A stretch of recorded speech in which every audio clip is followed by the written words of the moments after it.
propose a toast to you.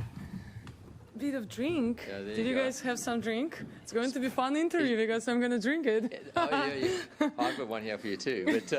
But no, I'd just like to take this opportunity to propose a toast to Aryna, and it's fantastic for you to win back-to-back Australian Open titles, and the way you've done it the last 2 weeks has been pretty remarkable. So you should feel really good about that. Thank you. On behalf of the entire press room and all those great fans of tennis in Australia and across the world, congratulations, you're on top of the world. Enjoy it, and thank you.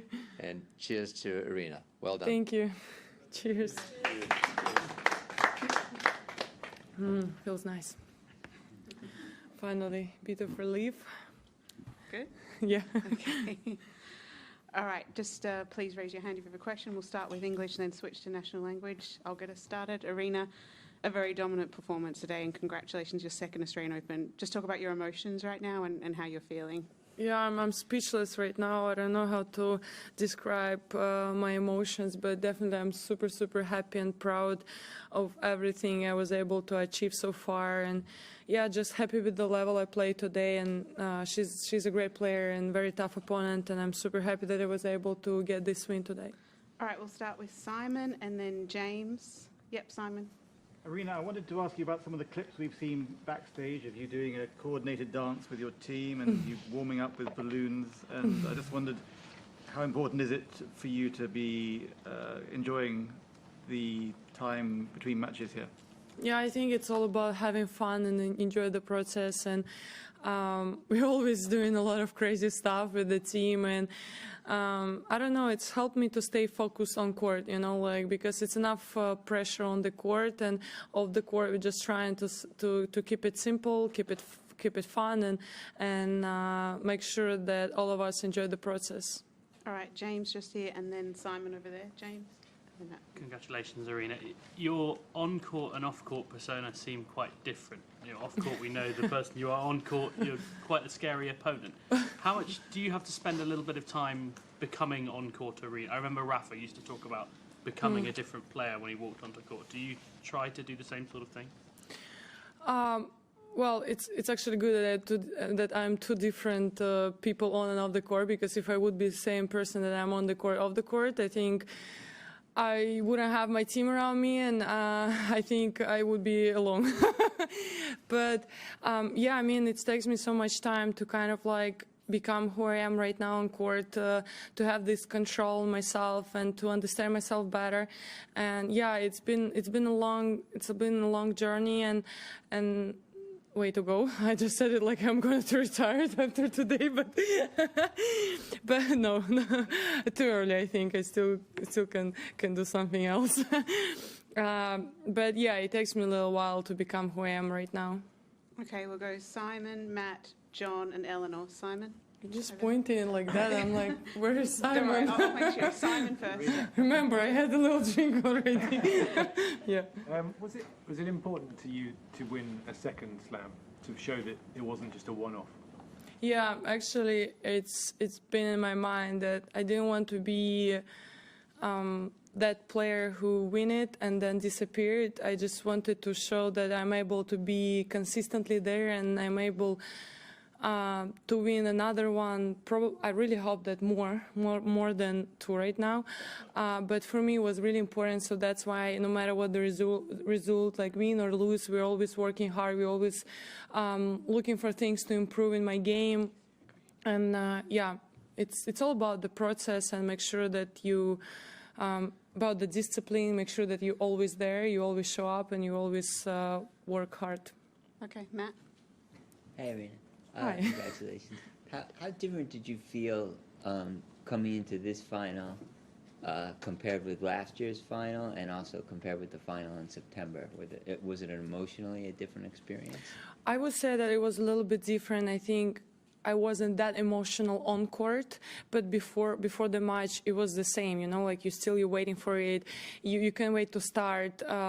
You're super excited. It's still emotional off the court, but as soon as I step in on the court, I felt like, okay, I think I'm in control, and I think I'm how to say, emotionally ready for it, you know. So, and compared to the last year, it's completely different me. Compared to the US Open, once again, it's different me. I'm, as I said, more controlled and kind of like don't let the rest of the things come to my mind, and I was focusing on myself. So I think it's a big difference. Okay, John Pye up the back. Congratulations. Okay. You mentioned on court your family, and you hope somebody might be able to translate what you were saying for them. Have you had a chance to speak to them after? And while you're this far away from home, do you feel that far away from home? Yes, I really miss them a lot, and of course, we're on touch, we're on the phone, but the phone is different than in real life. And yeah, of course, I spoke to my mom, and there's already a fight where the trophy is going. She's really pissed right now, by the way. But yeah, I felt so far from them. But I'm really happy that we were able to see each other on the preseason, which I spent in Dubai. So we're far, but not really. But I really miss them so much. And I'm actually never really speak about them on the winning speeches, or if I'm, it doesn't matter, so on the speeches. But I just wanted to make sure that they know how much they mean to me, and that they're my biggest motivation, and I'm doing everything for them. Okay, Eleanor. You know, you've got 2 titles now, 3 finals, all on hard courts. Do you feel like kind of hard courts is where you're at your best, or do you think that you can achieve the same results on the other surfaces as well? Well, I think last year I proved that I can play on each surface, and I think those 2 semifinals I got super emotional, and I lost. Not like my matches. I played against incredible players, and they just played unbelievable level. But I felt like I got super emotional, and I just let that semis go away. But I definitely think that if I'm gonna keep working like I'm working right now, and if we're gonna keep building what we are building right now, I'm definitely able to do the same on the clay and on the grass. And I'll just keep working hard, and hopefully this year I'll achieve the same goal on the clay or on the grass. Okay, in the hat. Darren, is that you? Yeah. Sorry. Darren, Tumaini, and then Neil. Darren. Congratulations. It's nice that you're able to talk about winning 2 slams and the relief in that. It was only last year before you arrived here, and everyone wondered whether you'd win any. Did you ever have any concerns during the dark times that you might not win any, or did you always have the belief you'd get through? Well, of course, there was really a moment where I really didn't believe that I'm going to win it one day, especially those periods when I was serving double faults and couldn't fix my serve. And there was a lot of up and downs. But, you know, I just couldn't quit, you know, like I felt like I just have to keep doing what I'm doing. I just have to keep fighting for my dream, and make sure that if there is something, I want to believe that there is something, that my father is watching me and very, very proud of me. So I just couldn't stop for my family. And of course there is the moment when you're like, okay, probably I will never get it. But you just have to keep working hard and just keep trying, and you'll see at the end if it's meant to be for you or if it's not. Like, you just have to stop thinking negative, you know. Okay, Tumaini. Aryna. Yeah. I see you. The last year has obviously been amazing, but at the same time, you've also had some tough losses in big matches, as you mentioned, like the semi-finals. Just wondering how you managed to take them in the right way and learn from them, rather than allowing them, I guess, to, you know, hurt your progress. Well, I think it's all come with the experience. As I said, there is not going to be big wins without really tough losses. And I was just, of course, I was very down after those matches. I was crying, I was smashing the racket, as we see. I was really crazy, but then, like, later on, like after a day or two, we sit down with the team thinking, like, okay, what else what we have to do to fix it and to make sure that it will never happen again. So it's always a process, and as they say, you just have to enjoy the process and trust the process and believe that next time you'll do better. Okay, Neil. In the Netflix series, you spoke about how you desire to win 2 Grand Slam titles by the age of 25. And just how much it means to you, and how much now, as the confidence of, as a double Grand Slam champion, to keep showing your personality and being out there. Yeah, it was really important, and it was my dream, and there is still so many things to achieve. There is still many goals, you know, I have, and I quite didn't get the question. Do you want to repeat? Maybe I'll drink another one. I understand it.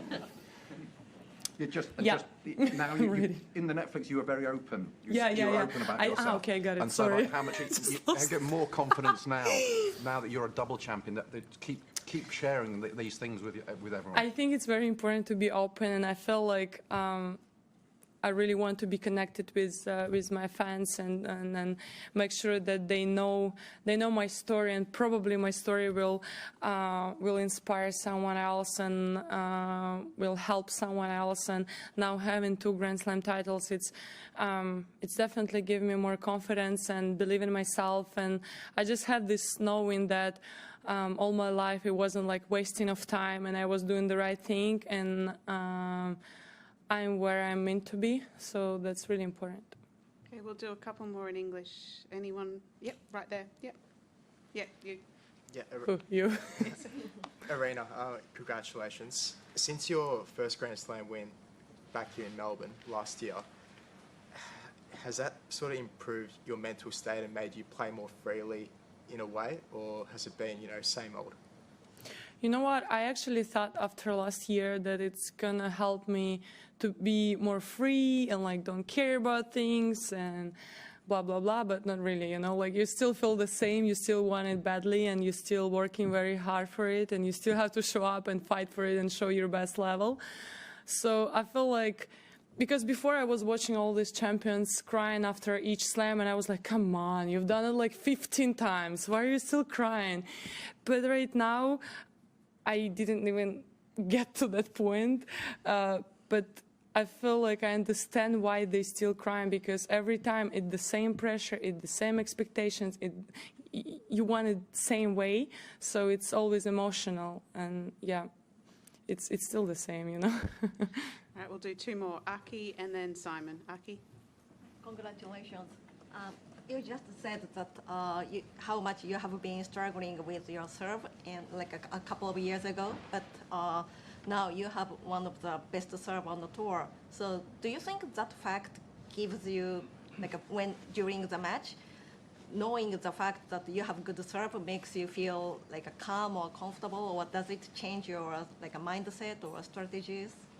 I mean, definitely that year when I was struggling a lot, helped me a lot to understand that even if my serve is not working, I'm able to fight for it, and I have good return, and I'm able to, as I said, fight for it. And right now, when I'm serving a little bit better than that year, definitely I feel more, I don't know, like controlled on my serve, and even if I'm down in the score on my serve, or even if someone breaks me, I'm not getting crazy like I used to, and I have this belief that no matter what happens, I'm able to fight for it, and I have a lot of weapons, not only my serve.